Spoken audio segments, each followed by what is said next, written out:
Lolo. At magsimula na po tayo sa programa at alam niyo naman masyadong lumalalim na po ang gabi. At pagkaabotin po tayo ng bagong taon dito pa tayo sa plaza. At gusto ko na pong inalig ang bagong dating si Honorable Barangay Captain Adyan Katoliko Council ng Barangay Garita. Gunin po Kapitana.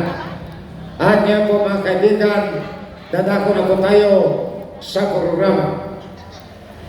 At dadako na tayo sa komisyon. At tumilid by Mrs. Ginena Sabala Bato, Elementary School Teacher.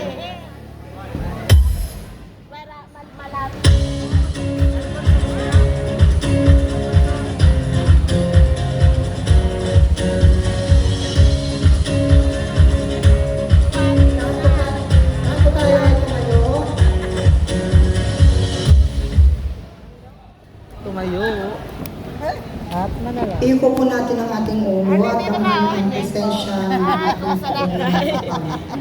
O aming Amang nasa langit na makapangyarihan sa lahat, kami po ay lubos na nagpupuri at nagpapasalamat sa iyong kadakilaan at kabutihan.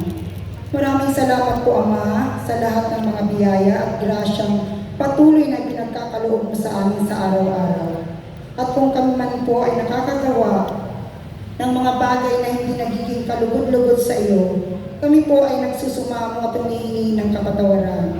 Maraming salamat din po sa binigay mong pagkakataon na kami ay nagkatipon-tipon ulit dito sa plaza ng Barangay Bato upang makiisa at makisaya sa napakahalagang okasyon ngayong gabi, ang pagdiriwang ng aming barangay na.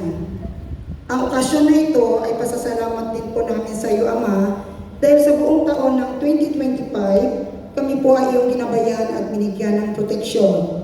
Idinadalangin din po namin sa iyo at hinihiling na itong darating na bagong taon, ang taong 2026, ay puspusin mo ng pagpapala ang aming buhay.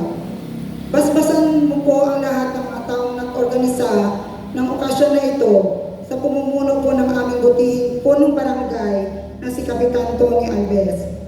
Pakibasbasan mo din po ang inihanda nilang masasarap na pagkain at inumin. Loobin mo po, Ama, na ang lahat ng mga panauhing naririto ngayon ay magkaroon ng kapayapaan at katiwasihan ng puso at isipan. At sa pagtatapos po ng okasyon namin mamaya, ay ihatid mo po kaming lahat ng maluwalhati sa aming tahanan.